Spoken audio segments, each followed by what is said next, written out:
Boa tarde, professor Jerônimo, boa tarde, meus colegas. Minha apresentação é sobre o elemento químico nióbio, passado, presente e futuro. A minha apresentação vai tratar de uma pequena introdução, a importância do nióbio no ambiente, estudos de caso, considerações finais e as principais referências. O problema do estudo foi o seguinte: o nióbio é um elemento estratégico com ampla variedade de uso. Devemos nos preocupar com suas concentrações no meio ambiente e exposição humana. A metodologia empregada foi a apresentação sobre o nióbio, o histórico, propriedades, usos, presença no meio ambiente e o estudo de caso sobre a contaminação ambiental. Em 1801, o químico inglês Charles Hatcher descobriu o nióbio quando ele estava estudando, avaliando uma rocha da Colômbia Britânica, ali no Canadá. Por isso, o primeiro nome dado ao elemento foi Colômbia. Em 1933, houve a primeira aplicação do nióbio para estabilização de ácidos inoxidáveis contra a corrosão.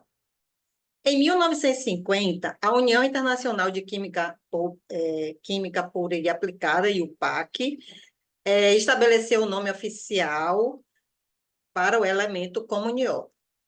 Nessa mesma década, foi descoberta no Brasil a primeira mina contendo nióbio pelo geólogo Djalma Guimarães, ali em Minas Gerais, na cidade de Araxá. Um pouco antes, em 1944, o então presidente Getúlio Vargas inaugurou em Araxá o balneário hidromineral de Barreiro e o complexo Termas do Grande Hotel de Araxá. As águas e as lamas medicinais desse município atraíam muitos turistas e, então, logo depois dessa descoberta, né, começaram as primeiras aplicações do nióbio. E também é dado o início na mineração de nióbio ali na cidade de Araxá. Tá? Então, em 1960, outras aplicações do nióbio foram em função de suas propriedades microligantes e na melhoria das resistências dos ácidos. Em 1970, outros estudos aplicaram o nióbio em superligas, né? Superligas de aços de alta resistência, aplicado no setor automotivo, em plataformas offshore, dutos, pontes e edifícios. E de 2007 para cá, né, mais tecnologia tem sido desenvolvida com a utilização do nióbio. Por exemplo, a nanotecnologia que aplica o nióbio ao chip contendo silício. Também tem aplicações em baterias elétricas de lítio-nióbio, utilizadas em telefones celulares, em diversos dispositivos eletrônicos e também em veículos, né? Então, falando um pouco mais sobre o elemento químico nióbio, ele é um elemento que está na família 5 da tabela periódica. As principais propriedades eu posso trazer como é da série química do metal de transição, ali localizado no grupo 5 da tabela periódica. O estado físico dele é um sólido. E essas três principais aqui propriedades que estou destacando é o que faz com que a aplicação do nióbio seja bastante interessante.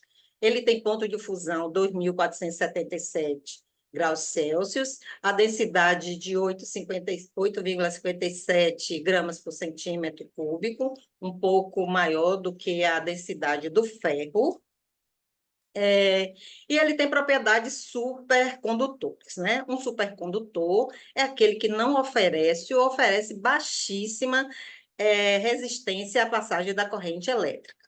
Ou seja, ele pode conduzir corrente elétrica com rapidez, né, sem perda de energia, ou seja, com eficiência energética, bem como sem dissipar calor.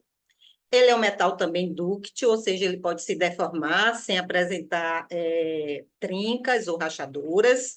É resistente, é bastante resistente à corrosão. e também ele pode trabalhar em temperaturas elevadas, né? Haja vista o seu ponto de fusão de 2.477 graus Celsius, né? Enfim, então essas são as principais propriedades do nióbio. A ocorrência do nióbio, eu posso trazer aquele primeiro mineral em que ele foi descoberto, foi a colombita, né? Com essa estrutura onde aparece o nióbio aqui. Outra mineral em que ele aparece é no pirocloro, que é um mineral de origem carbonatítica, ou seja, de rocha ígnea, tem o máximo de 71% de óxido de nióbio. Ele também pode ocorrer em outros minerais formadores da rocha, por exemplo, a biotita, rutilo, esfene e zircão.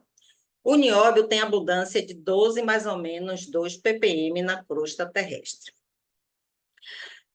Onde é que nós encontramos as maiores reservas de nióbio? O Brasil possui a maior reserva mundial de nióbio, contendo 98,5% de nióbio presente, né, no mundo. O Brasil também é o maior produtor e o maior exportador de nióbio. Em segundo lugar, vem o Canadá, com 1% das reservas, e a Austrália, com 0,46%. No Brasil, a maior reserva ocorre ali em Minas Gerais, né, na cidade de Araxá e também Itapira, contendo 75% da reserva, né, no Brasil. Em segundo lugar, vem ali no Amazonas, na cidade de São Gabriel da Cachoeira, Presidente Figueiredo, e conta com cerca de 21% da reserva brasileira. E a outra mina ocorre ali no estado de Goiás, com 3,6% da reserva brasileira. A importância do nióbio, né? Haja vista aquelas propriedades já descritas anteriormente, faz com que o nióbio seja um elemento que traz excelentes características às ligas, principalmente as ligas, né? Então, ele confere maior resistência aos aços, né? Por isso, eles são utilizados em estruturas na construção civil. Ele também são utilizados na área automobilística para a formação das carrocerias, dos veículos.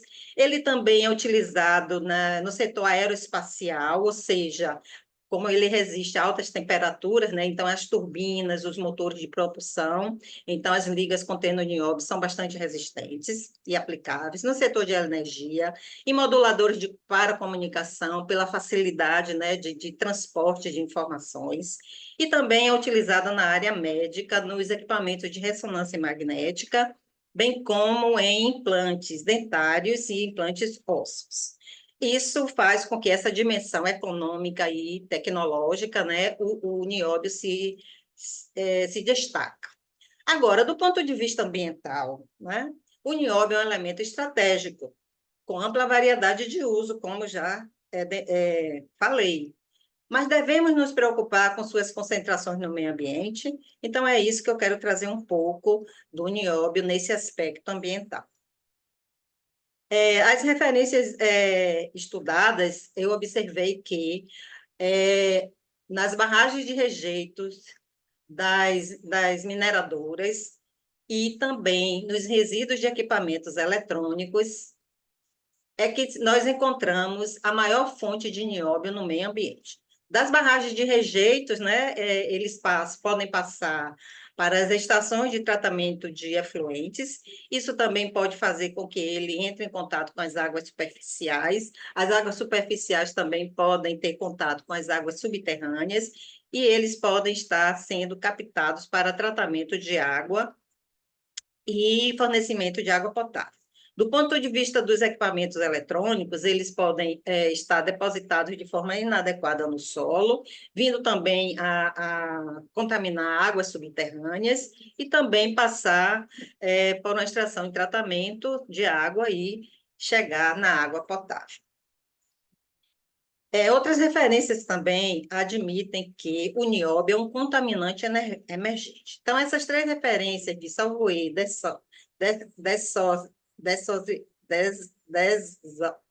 desculpem, Desrosiers e Batley A melhor definição para contaminantes emergentes é aquela que diz que são substâncias químicas ou outros materiais naturais ou sintéticos suspeitos de estarem presentes no ambiente ou recentemente descobertos nos compartimentos ambientais, cuja toxicidade e persistência provavelmente seja capaz de alterar o metabolismo de um ser vivo e falta de informações sobre o seu destino e o risco delas no ambiente. O termo está sendo alterado para Contaminant of Emerging Concern, em que a preocupação é que é emergente e não contaminante em si. Esse termo ainda não foi aderido ao Brasil. Outra referência que eu encontrei, denominando também o nióbio como contaminante emergente, é de Cobelo. Diz que o nióbio também está incluído na classe dos elementos críticos de tecnologia que são considerados como emergentes. Recentemente, os elementos de terra raras e outros elementos menores, no qual faz parte o nióbio, também são considerados como contaminantes emergentes. Com relação aos estudos de caso, né, que eu selecionei, desse pesquisador Daniel Marcos Bonatos, todos os dois estudos são dele. Um foi em 2019, outro em 2020. Eu trouxe os dois porque o segundo é uma continuação do primeiro. Então, o primeiro artigo relata um estudo hidrogeoquímico na região de Barreiro, em Araxá, com o objetivo de investigar os principais processos que afetam o transporte de constituintes e rastrear modificações ao longo do tempo com o método cronológico do chumbo 210. O segundo artigo ele amplia a área de estudo de 2019, incluindo os sistemas hídricos que são utilizados para fornecer água potável à população local. Seguindo, no primeiro estudo, que trata da investigação da migração de poluentes na região de Barreiros, ali em Araxá, Minas Gerais, pelo método cronológico do chumbo 210. Então, aqui está a localização da cidade de Araxá, no estado de Minas Gerais, né? O contexto geral é de intensa atividade de mineração, para exploração de fosfato e nióbio. Naquela região também é rica, né, em um minério à base de fosfato, que eles também fazem a mineração desse fosfato, na região de Barreiros, que fica a 8 quilômetros do centro de Araxá. Contaminantes têm sido lançados no meio ambiente devido a essas atividades de extração, nióbio e fosfato. Na década de 1980, ocorreu um vazamento na barragem de rejeitos da mineradora de nióbio. Então, de lá para cá, tem ocorrido um intenso debate entre a população, órgãos ambientais, pesquisadores, jornalistas, advogados e dirigentes de empresas devido à redução da atividade do turismo, que é de grande importância no município. Além dessa atividade econômica, também tem questões ligadas à saúde da população. Do ponto de vista do ponto de vista do contexto geológico, a área de Barreiro compreende o complexo alcalino carbonatítico e o pirocloro de bário é abundante, onde bário e nióbio dominam as posições A e B do minério A2B2X7. No manto de intemperismo, ocorre o enriquecimento do óxido de fósforo, óxido de nióbio, óxido de bário, óxido de lantânio e cério, com depósitos residuais de urânio, cobre, entre outros elementos. A amostragem foi realizada nessa região em que está um lago ali do Grande Hotel, que até hoje funciona, e é um hotel, de alto nível, né? Coletas de amostras de água superficial e núcleo de sedimentos foi realizada ali no Lago do Grande Hotel, em águas subterrâneas, entre junho e outubro de 2009.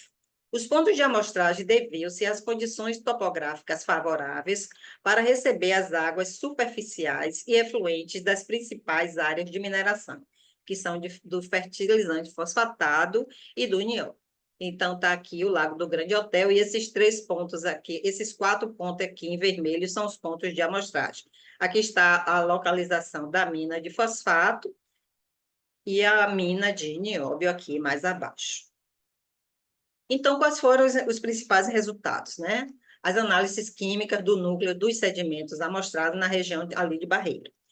Então, observe aqui que os óxidos de bário, eu trouxe o óxido de bário porque aquele grande vazamento da barragem de rejeitos, o elemento que foi o foco, né, da análise, da remediação, foi o bário. Então, por isso que eu estou trazendo ele também nesse contexto. Mas se tem bário, também tem nióbio, né? Já haja vista que a bacia de rejeitos era da mineração de nióbio. Então, os altos níveis de bário e nióbio nos sedimentos são evidentes, superando os dos óxidos mais comuns, como o óxido de sódio, o óxido de potássio e magnésio, que ocorre nos perfis dos sedimentos. Então, o óxido de bário, ele tem concentração até 17,61% ali naquele perfil de 30 a 35 centímetros de profundidade. E a menor concentração foi na superfície até 5 centímetros, de 11,58. Com relação ao nióbio, a maior concentração encontrada foi de 3,23% no perfil de 20 a 25 centímetros de profundidade e a menor concentração de 1,37% no perfil de 10 a 15 centímetros. Então, observem que as concentrações são relevantes ali nos sedimentos. Com relação, eles também fizeram um estudo, né, de lixiviação desses sedimentos. O que é que eles encontraram? Né? As concentrações de bário são elevadas, ou seja, aqui eles não avaliaram o nióbio, avaliaram somente o bário, porque à época do vazamento, a repercussão era em função do bário, né? Não se estava dando atenção ao nióbio. Então, nos lixiviados dos sedimentos e das águas subterrâneas de duas nascentes, as concentrações de bário excederam o valor de referência da diretriz da OMS, que é de 0,7 miligramas por litro em água potável. Então, observe aqui que o bário, é possível encontrar o bário, né, o íon bário, de 18 miligramas por litro. A maior concentração foi de 18 miligramas por litro, naquela faixa ali de 15 a 20 centímetros do sedimento. Então, os íon bário, observe que os íon bário podem ser facilmente absorvidos aí pela água, né? E também, se for ele vier para a água potável, né? Pode o quê? Ser absorvidos pelo trato gastrointestinal das pessoas e pelos pulmões. Estudos sobre os efeitos dos altos níveis de nióbio na ecologia do lago, o autor disse que não foram realizados. Com relação à taxa constante de fornecimento, CRS, né, que é em relação ao chumbo 210. Né? Então, o protocolo analítico quantificou o polônio 210 do seu precursor, que é o chumbo 210, nos sedimentos do lago, através da taxa constante de fornecimento, CRS, do chumbo 210. Então, aqui nós temos as tendências históricas, né, de 1930 a 2010. Eu vou trazer foco no óxido de bário e no óxido de nióbio, que é o objeto, né, da minha apresentação. Então, essas tendências históricas obtidas para o óxido de bário e nióbio, bem como de outros óxidos também, com as idades estimadas. Eles exibem, né, esses gráficos exibem um pico de concentração por volta dos anos 1971 e 1975. Observe aqui esse pico, ali nessa década de 1970. Observe todos os gráficos, independentemente de ser nióbio ou bário, né, tem esse pico nessa década aí. Dado que os sedimentos são bons arquivos de eventos de contaminação passados, é possível que os picos indiquem que as contribuições antrópicas podem ter começado antes do reconhecimento oficial do vazamento da barragem de rejeitos na década de 1980. Talvez, aí o autor diz que talvez em meados da década de 70. Então, esse estudo está demonstrando que aquele vazamento na bacia de rejeitos pode ter começado antes de 1980, quando ele foi oficialmente, né, oficialmente reconhecido pela empresa mineradora. Isso eu achei interessante, esse estudo. No segundo estudo, que é em continuidade ao primeiro, ele fez um rastreamento de poluentes nas drenagens da cidade de Araxá, né? Então, o contexto hidrológico é o seguinte: Araxá utiliza águas dos córregos Areia, Fundo e Feio em sistemas de abastecimento de água. Então, esses 3 pontos aqui, AR, FE e FUS, são esses córregos Areia, Fundo e Feio. A drenagem superficial é caracterizada pelos córregos Baritina, Mata, Cascatim e Borges, que ficam aqui, nesse quadradinho aqui, dando destaque. Os córregos Baritina, Cascatim e Borges recebem lixiviados dos resíduos gerados pelas minas de fosfato e nióbio, influenciando também na qualidade da água do córrego Mata. E todas as ribeiras desaguam no sentido daquele grande hotel, daquele lago do grande hotel, originando a Ribeira do Sal, que corresponde à única saída da zona de Barreiro. Então, a Ribeira do Sal são esses 2 pontos aqui, SS2 e SS1. As amostragens foram amostrados testemunhos de sedimentos de 6 locais, né? A Lagoa do Grande Hotel, que não está demonstrado nessa imagem, Ribeira do Sal, SS1 e SS2, esses 2 pontos aqui, e a Ribeira da Areia, Fundo e Feio, que são utilizados para abastecimento de água na cidade. Então, a partir desses dados, o autor calculou o que se chama de fator de enriquecimento de dados geoquímicos. Então, o fator de enriquecimento permite especular sobre a origem, presença, distribuição, intensidade da contaminação antrópica em compartimentos ambientais. Como é que esse fator de enriquecimento é calculado?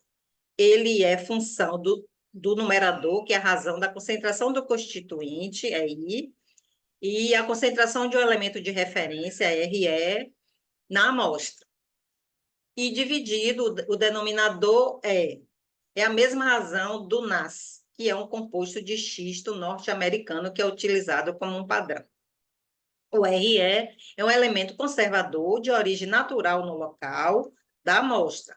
O ferro foi o elemento conservador mais adequado para o conjunto de dados, haja vista que existe grande quantidade de ferro naquela localidade e que não é função de contaminação antrópica. Por isso que ele foi escolhido como o elemento conservador. E a partir das classes de valores, né, do EF, se tem categorias de poluição. Então, vai do EF menor que 2, que é enriquecimento mínimo, de 2 a 5, moderado, de 5 a 20, significativo, de 20 a 40, muito alto, e acima de 40, o enriquecimento é extremamente alto. Então, a partir dos dados das amostras, daqueles 6 pontos de amostragem, os dados geoquímicos do estudo melhorou a percepção sobre as entradas de poluente no local, levando em consideração o fator de enriquecimento. Então, os locais amostrados, Grande Hotel, Ribeira do Sal 2, 1 e 2, Ribeira do Feio, Fundo e Areia. Eu fiz um destaque aí nesses 3, Feio, Areia e Fundo, que são aqueles que são captados para abastecimento da cidade, né? Então, os valores médios de nióbio, eu peguei valor médio de nióbio e de bário também.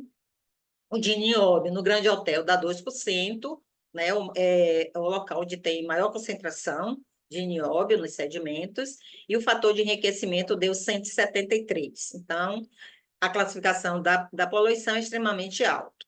Na Ribeira do Sal, o nióbio deu 0,49%, o fator de enriquecimento 83, também extremamente alto, bem como na Ribeira do Sal 2, a classificação também extremamente alta. Na Ribeira do Feio, a concentração de nióbio deu 0,023%, ou seja, 230 ppm, e o fator de enriquecimento deu 11,9%, segundo aquela classificação, é uma poluição significativa. Na Ribeira do Fundo também, o valor aponta para uma poluição significativa, e na Ribeira Areia é a categoria moderada. Com relação ao óxido de bário, nós temos também os percentuais, né, nos sedimentos. nos 6 locais, e o fator de enriquecimento mostrou que, no Grande Hotel, a classificação da poluição em termos de bário é muito alta, na Ribeira do Sal 1 e 2, Ribeira do Sal 1 muito alto também, no Sal 2 significativo, e naqueles 3 córregos de abastecimento da cidade, a classificação da poluição é mínima. Isso eu estou atribuindo aqui. Não foi nesse artigo, mas eu encontrei em outra referência que, naquela época, frente àquele vazamento, né, a empresa mineradora fez uma grande remediação em termos de bário e monitorou os níveis de bário, né? Então, eu quero crer que essa concentração mínima aí do bário em função dessa atividade de remediação. Eles também fizeram revestimento daquela bacia de rejeito naquela oportunidade. Se não me engano, foi em 2006. Então, a conclusão é que as águas do córrego, areia, fundo e feio são utilizadas em sistema de abastecimento de água. Então, observe aí pelos dados, né? Tem poluição significativa em termos de nióbio, que não é monitorado em termos de potabilidade da água, apenas o bário, porque faz parte da análise para atestar a qualidade da água potável. Os valores médios indicam a influência das atividades relacionadas com a exploração de fosfato e nióbio na localidade. Ele também continuou o estudo do chumbo, né, o método cronológico de chumbo, também nesse estudo, em 2020. Então, ele observou que as curvas de fluxos históricos para o óxido de bário e óxido de nióbio, e também para ferro e óxido de fósforo, que são constituintes de presença inequívoca na região devido à composição de rochas e às atividades mineiras desenvolvidas. Então, ele obteve esses 4 gráficos. Tem mais gráficos, aqui eu só trouxe principalmente o do bário e do nióbio. E eles fizeram esse estudo ali na Lagoa do Grande Hotel. Né? Os constituintes selecionados no Grande Hotel são bimodais. Observe aí essas 2 inclinações, né? Que dá essa natureza bimodal, com grandes picos de fluxo de bário, nióbio, ferro e fósforo nos anos de 1962, aqui nessa primeira moda, né? Aqui também, observe, todos eles trazem esse mesmo perfil. E 1993, então aqui 1993 é essa segunda moda aí. Então, os picos, a conclusão do autor é que os picos coincidem, respectivamente, com o desenvolvimento inicial das atividades dedicadas à exploração do nióbio e do fosfato naquela localidade. Como os sedimentos se comportam como arquivos, eu achei bastante interessante isso, arquivos de eventos passados, o método cronológico do chumbo foi útil para rastrear eventos importantes que ocorreram na história da cidade de Araxá. Minhas considerações finais, eu observo que é uma enorme gama de aplicações do nióbio versus a escassez de conhecimento em relação à saúde. Ele é mobilizado de poucos locais, no caso aqui do Brasil, né, onde tem a maior reserva, mas distribuído em todo o planeta, né, nas suas várias aplicações. Acumula-se no solo, no sedimento e permanece no meio ambiente por longos períodos. Os estudos sobre a periculosidade do nióbio são inconclusivos devido à interação com várias outras substâncias ao mesmo tempo, né, em função dos efeitos aditivos, antagônicos e cinéticos. Probabilidade de que as baixas concentrações atuais aumentem nos próximos anos, haja vista, né, a grande utilização que o nióbio tem. São necessários estudos ecotoxicológicos para melhor compreender a biodisponibilidade e a toxicidade do nióbio e as potenciais ameaças que podem representar para o ambiente aquático. Então, isso aí é o futuro, né, lá do título da minha apresentação. Então, o nióbio, grande valor industrial, consequente aumento na distribuição e preocupações sobre seus efeitos aí no futuro e também já no presente. As minhas principais referências, e agradeço a atenção de todos. Obrigada.